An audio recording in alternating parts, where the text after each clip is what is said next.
始まるよ。始まるよ。始まる。It's your boy Rs. I'm back again with another video. Happy New Year's. Happy holidays to all of you guys.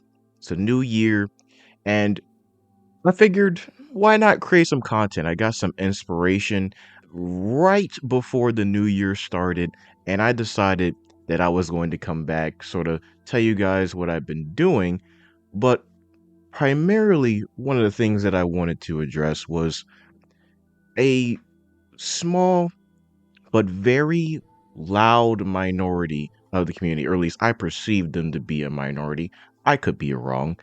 And this small but very loud minority seems to have more influence than I think they should have, which sort of controls conversations. Some of the things that are brought up by this community are indeed valid. In that case, then it's a majority opinion. But in a lot of scenarios, I think that a lack of tempered expectations, along with a lack of understanding of how you should go about investing in your account, causes a lot of friction where I believe that there shouldn't be any.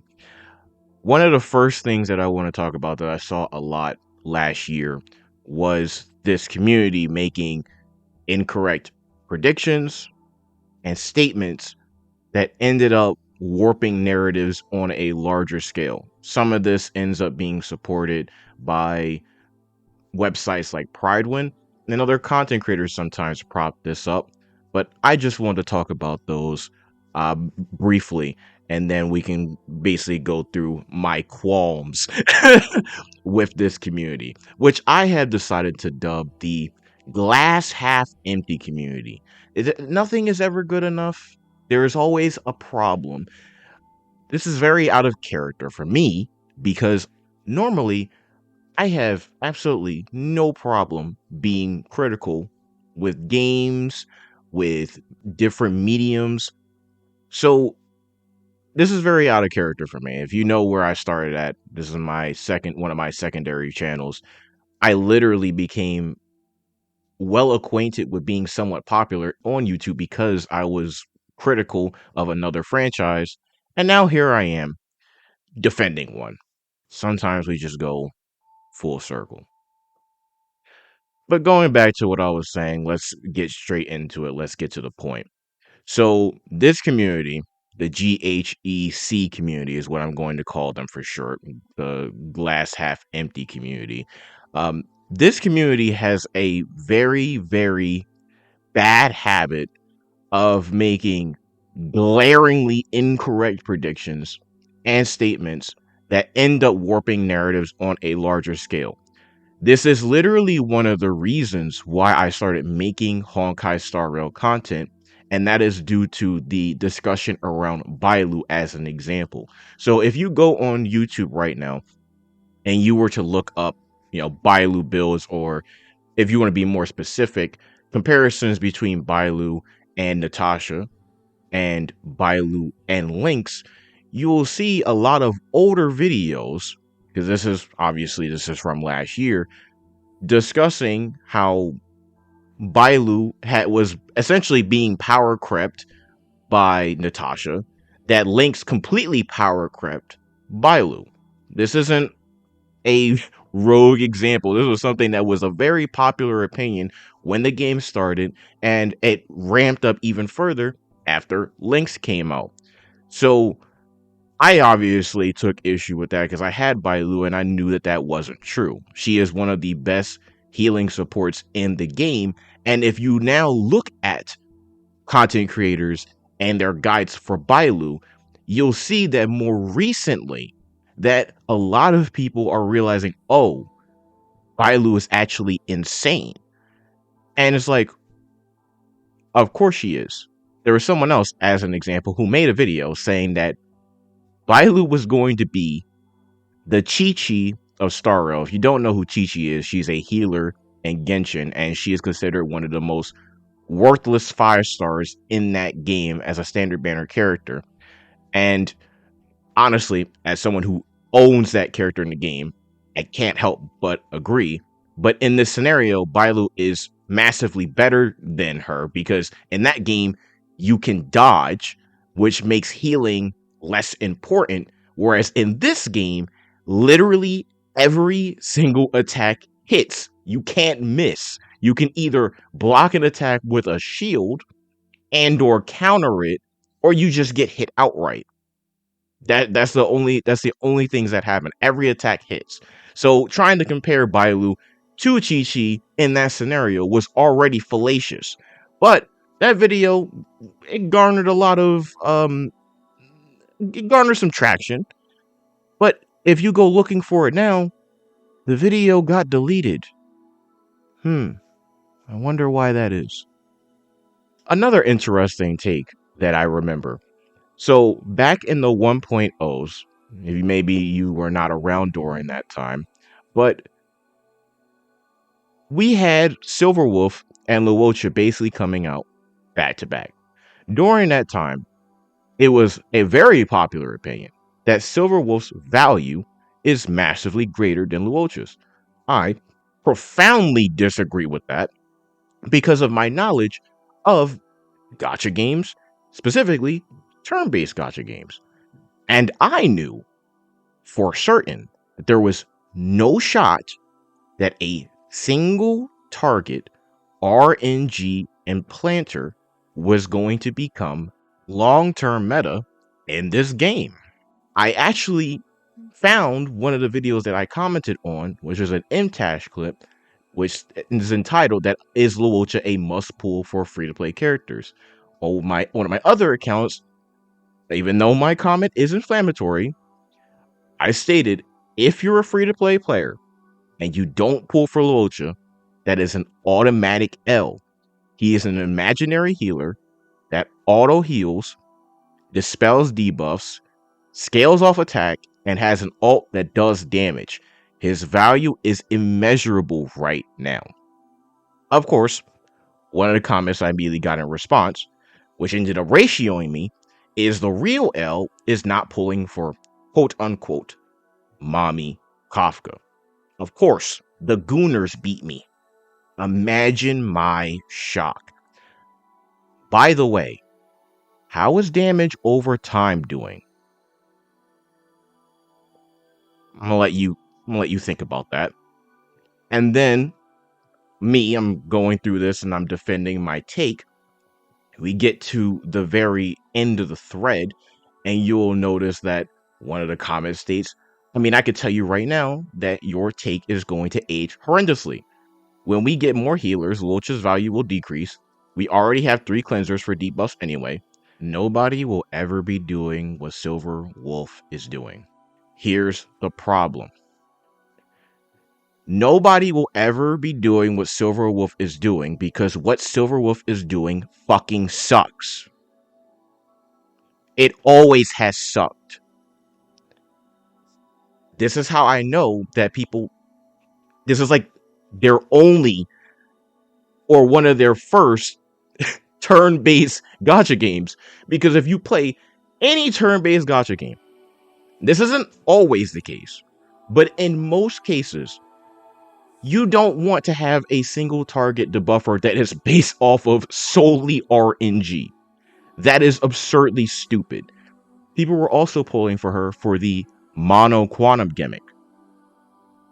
What happened to that? Oh, would you imagine? People stopped using that too.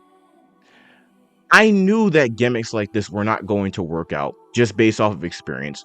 Usually, the most powerful debuffers are the ones that allow you to do it on an AoE level. It's not that single targets don't have the viability, it's that generally the AoE characters do. It'd be different if she was partially an actual DPS, but she's primarily a debuffer as opposed to a DPS. So that was never going to age well.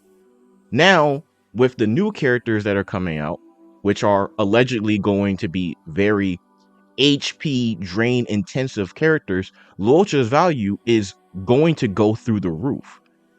Meanwhile, Silverwolf's value has dropped off of a cliff because we have a new character known as Fugue.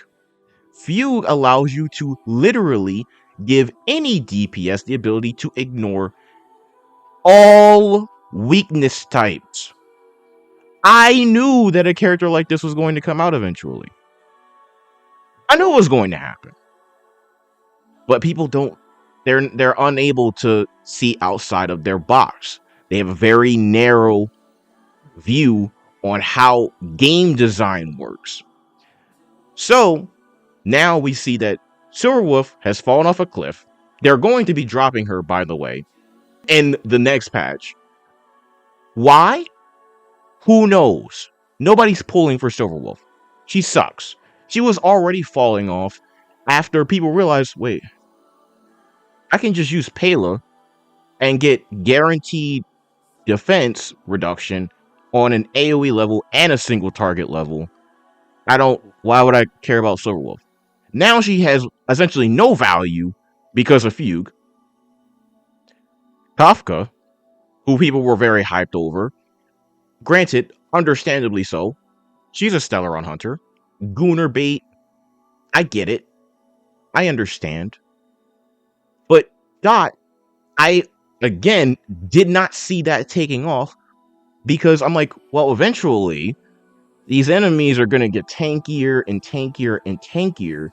And so unless they get some crazy support, some crazy scaling support that allows them to guarantee delete half the health bar of a boss or an elite enemy in the future, this character is going to fall off. It's a gimmick. I knew it was a gimmick because even if you look at the standard banner when the game came out, if you look at it, you don't see any supports for Dot. I'm serious. You don't see any supports for Dot in there. Because you have Welt, who's Nihility, but he's not Dot support. Hyper carries at the time had their support. They had Bronya, right? So I was like, what's going to happen with that archetype? I didn't see its future.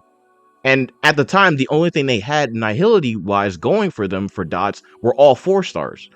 They tried to do something with it with Black Swan, but of course that didn't last very long because she doesn't do anything, like, even though she improves the archetype, what Dot needs at this point is something to break it. It doesn't have any supports to break the archetype. So it's going to remain niche until they have something like that. And like I said, the easiest way to determine whether or not something is going to be insane or not when a game comes out is to check to see what characters are currently available that would support the archetype. At that time, there were no real Dot characters to support that archetype. The only thing you had was Kafka and a bunch of 4-stars, half of which weren't that good. So to me, it wasn't a surprise in the slightest. If you even go beyond that, this isn't the only instance, of course. If you go even beyond that, this same community were downplaying Ron May. I don't know if you guys remember that, but when Ron May came out, people were downplaying Ron May. Yeah, of course now, that sounds absurd.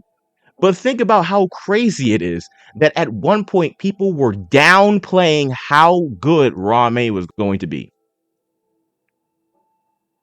Even I downplayed Ron May because I was listening to these people. I'm like, who cares about being able to reduce the efficiency of toughness bars? Who cares? Like, most of the time I kill enemies before their toughness bar even gets reduced. That was one of the arguments that was made. Then she comes out and completely changes the game. And then other DPS come out that perfectly suit and work with her. And then all of a sudden, she's tier 0. Same thing happened with Robin. Oh my god, a physical support, a physical harmony support. I already have Robin. I don't need Robin. Robin comes out literally within months. I'm looking around in comment sections after, you go through YouTube, you see that a bunch of people are doing their 0 cycles. They're showing the insane potential of Robin. Now all of a sudden you see people, oh man, I should have pulled for Robin, but I listened to this person or that person, and now they didn't have her. Now I hope that those people wisened up and pull for her now. But this happens over and over and over and over and over and over and over again. They did the same thing to Acheron. They even did the same thing to Fei Xiao. I was going to make a video talking about her separately, but what I was going to tack on that video that I'm just going to talk about here is that Fei Xiao's free-to-play viability was greatly underestimated up to her release. Most of the time, if you looked at the conversations around Fei Xiao, they were primarily talking about her fart team, her most premium team. Fei Xiao, Adventurine, Robin, and Topaz. And people were making it seem like if you don't have all of her premium units, then she's just not really worth getting. She has too expensive of a premium team. There are some free-to-play options, but those options aren't that good. Meanwhile, Fei Xiao comes out. I get her. I knew she was going to be great. Then they give us Imaginary March 7th. We already got Robin. That's all you need.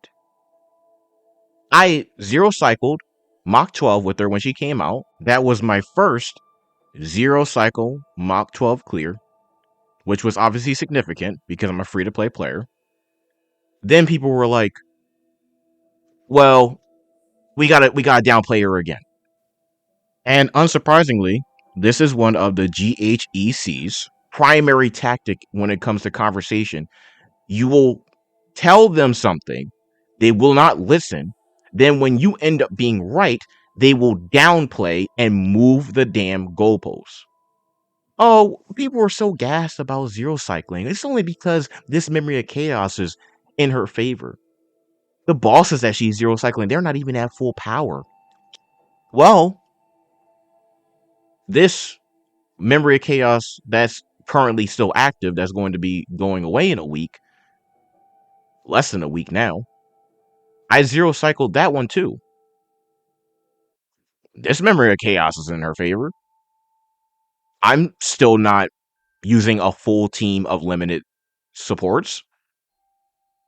I'm using Fei Xiao with no signature light cone, no Eidolons, Imaginary March 7th, an E1S1 Robin, and Bronya, who's obviously a standard banner character. Still zero cycled it. But if you listen to the conversation going up to her release, you might have been under the impression that she wasn't worth pulling for as a free-to-play player, which ends up causing people to make very poor decisions when it comes to their summoning habits, to their investing habits. And then, after they make all these mistakes, they misjudge characters like Bailu. They misjudge characters like Silverwolf. They misjudge characters like Luocha, Kafka, Ranmei, Robin, Acheron, Fei Xiao. They make mistakes. They then go on to complain that the reason why they're not able to be effective at the game is because of power creep. It has nothing to do with them investing incorrectly in their account. It's the power creep. That's why. These types of players don't listen to suggestions from veteran players, guide makers, and they allow false impressions to guide their decision making. And you don't have to go far to see this. You can just go on HoYoLab. I literally was on HoYoLab because I just finished watching the live stream a couple of hours ago. And of course, I went on there for the codes. One of the posts that pop up for me immediately, and I see this almost every time I go on there because I go on there to do my daily logins. You'll see a dumb community post with some player who doesn't know what they're doing, and they say something that is either absurd or is just flat out incorrect. One of the things that I saw today was a player making a comparison between the damage of Silverwolf and Jinglu. They said their Silverwolf does more damage than Jinglu.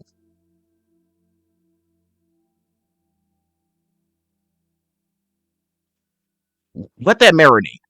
I will say again, their Silver Wolf does more damage than their Jinglu.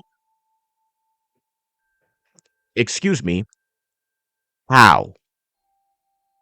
How? I go into the comments, people are like, the same as me. How? That doesn't make any sense. How is a Nihility character whose purpose is not to do damage out damaging your Jinglu? What enemies are you fighting? What relics are you using? Why are you using this team with her? Then, all of a sudden, they start explaining themselves, and it becomes very clear they don't know what they're talking about. And almost everyone unanimously agreed that you're in no scenario, or at least in most scenarios, should your Jinglu be doing less damage than your Silver Wolf. It's just not a thing that should be happening. And of course, one of the things that they immediately deflect to is, well, I'm free to play. This is the best I can do. I'm free to play. This is the best I can do. I'm free to play. My Jinglu has plenty of experience on this channel, zero cycling, with bare minimum resources, with the most bare minimum of relics, and with no signature light cone. I just have her with an Eidolon, which I wasn't even trying to get. But because they didn't properly invest in their Jinglu, it's because they're free to play. That's the reason why their Jinglu isn't doing well. I'm going to end this section of the video off by saying a couple of things. First off, if you don't properly invest in the units that you particularly care for or that you care about, of course, that character is not going to perform up to the standard that they should. If you choose not to pull for the signature light cones, you choose not to spend significant time farming, or you're basically trying to farm for multiple characters at once, your characters are going to underperform. That will always be the case. If you decide to listen to your friends or follow your ill-conceived notions of how certain characters are going to function, and you underestimate them, and you don't pull them, and then get upset that you didn't pull them because you listened to these people who will say anything in order to downplay characters, and then secretly pull out their credit cards, go in there, put their funny little 3 digits in the back, and get the characters because they realize how broken they are. If you keep listening to people like that, you're going to end up cooking your own account. If you pull for characters primarily because of their aesthetic, your personal vibe with them, as opposed to what you actually need on your account, you're also going to screw your account over. I discussed this in my video previously where I did a free-to-play review for 1 year. This was literally one of the things that I said. When you pull for characters you want instead of characters you need, you're essentially playing a gacha within a gacha. You're gambling that that character's value is going to actually be long-term beneficial for your account.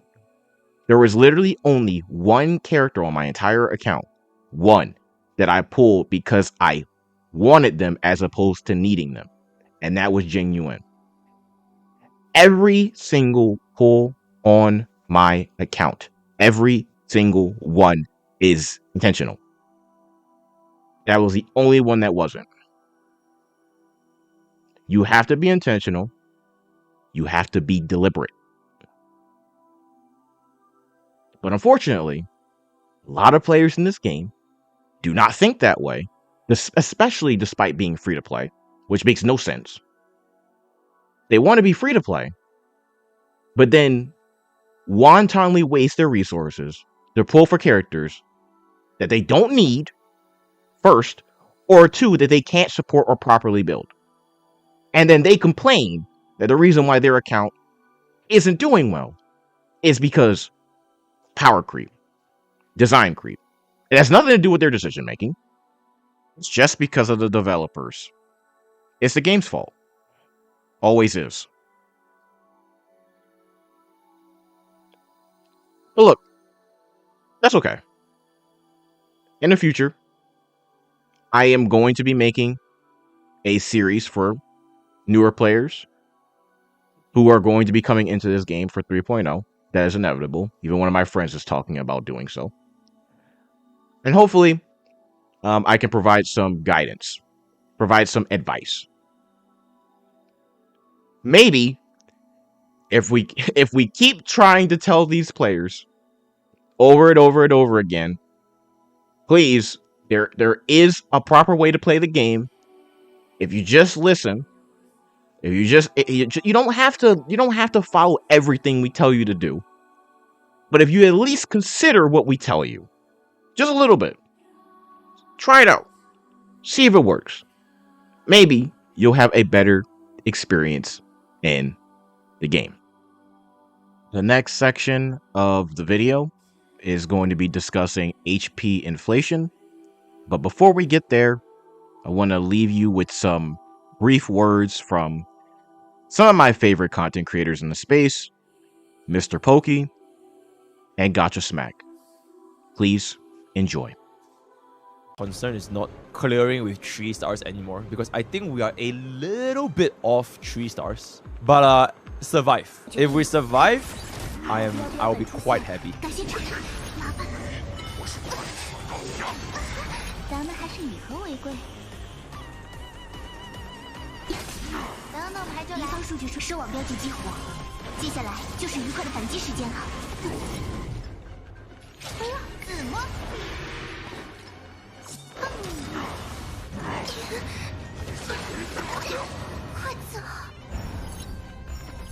Can I just use no E6, just 1 5-star, and it's basically a 4-star challenge, just 1 5-star. Okay, how about Bailu?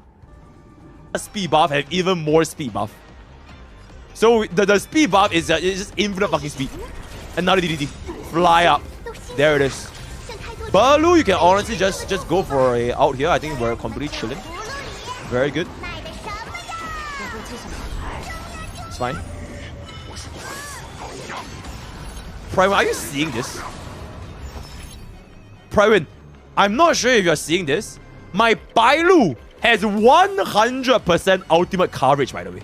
If this is not at least a tier 1 sustain, I don't know what the fuck you're smoking. This bitch is... Hey, it's time to bump her up. It's time to bump her up, right? It's time to bump her up. Look at how well Bailu is sustaining, guys. Look at this. 0 reaction. Okay, 12%. Okay. Was not really the damage or the speed from DDD, but fucking Bailu. Bitch sustains better than some limited sustains. She rose above all odds and did her job beautifully. Hopefully, Prywin brings up a couple of tiers. Seeing Bailu always like below Japard every single time the goddamn tier list, it is just it doesn't do her justice. You know, it doesn't do her justice. And no, I feel like there was that one.